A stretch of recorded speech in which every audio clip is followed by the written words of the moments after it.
નીટની પરીક્ષાને લઈને ઊભા થયેલા વિવાદ અને પરીક્ષા રદ થવા વચ્ચે શિક્ષણ જગતમાં પણ ચિંતા વધી રહી છે। આ મામલે પ્રેસિડેન્સી સ્કૂલના આચાર્ય દીપિકા શુક્લાએ મહત્વપૂર્ણ પ્રતિક્રિયા આપી છે। તેમણે જણાવ્યું કે વિદ્યાર્થીઓએ મહિનાઓ સુધી કઠોર મહેનત અને મોટા સપનાઓ સાથે પરીક્ષા આપી હતી, પરંતુ આવી પરિસ્થિતિ સર્જાતા તેમની મહેનત પર પાણી ફરી વળ્યું છે। દીપિકા શુક્લાના જણાવ્યા અનુસાર જો ફરી પરીક્ષા લેવાશે તો વિદ્યાર્થીઓ પર માનસિક દબાણ વધુ વધશે અને તેમને ફરીથી તૈયારી કરવી પડશે। તેમણે આ સમગ્ર મામલે જવાબદારી લોકો સામે જ્યાં જવાબદાર છે તે તમામ લોકો વિરુદ્ધ કડક કાર્યવાહી કરવાની માંગ કરી છે।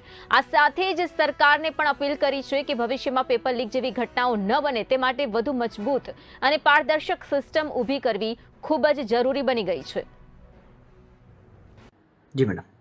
હું કુમારી દીપિકા શુક્લા, આચાર્ય પ્રેસિડેન્સી સ્કૂલ। આજ રોજ નીટની મહત્વની પરીક્ષા રદ થયાના સમાચાર ખૂબ આઘાતજનક છે।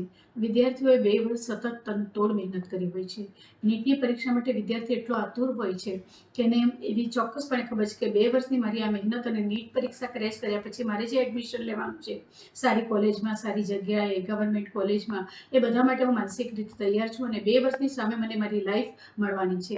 હવે આવી પરીક્ષાઓ જે આટલી ઉત્તમ ગણાતી પરીક્ષાઓ જો પેપર લીક થવાને કારણે રદ થાય તો વિદ્યાર્થીઓની અને સમાજની માનસિક દ્વિધા ખૂબ વધી જાય। અમે પોતે પણ આ બાબતે અત્યારે ખૂબ જ કન્ફ્યુઝ છીએ કે વિદ્યાર્થીઓને શું આશ્વાસન આપીએ, સમાજને શું આશ્વાસન આપીએ। આવી ઘટનાઓ જો વારંવાર બનતી રહે તો પરીક્ષા ઉપરની વિશ્વસનીયતા ઘટે છે। આના કરતાં કોઈ ઉત્તમ વિકલ્પ શોધાવવો જોઈએ, પ્રવેશનો યોગ્ય આધાર શોધાવવો જોઈએ અને હવે આવી ચેષ્ટાઓ ન થાય એ માટેનો ચુસ્ત બંદોબસ્ત, ગુપ્તતા અને વિશ્વસનીયતા જળવાય એવી ચોક્કસપણે માંગ છે। કારણ કે વિદ્યાર્થી, વાલી બંને હતાશ છે અને હવે ફરી પાછી પરીક્ષાની ક્યારે તારીખો જાહેર થાય, કેવી રીતે પરીક્ષા લેવાશે, ક્યાં એને શું વ્યવસ્થા ફાળવવામાં આવશે, આ બધા જ પ્રશ્નો સામે છે।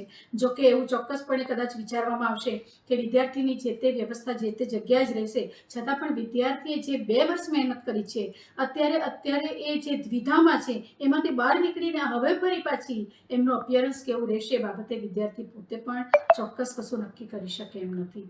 મને લાગે છે આ ખૂબ આઘાતજનક સમાચાર છે અને હવે આવી ઘટનાઓ ન બને એ તરફ સમાજે પૂરતું ધ્યાન આપવું પડશે।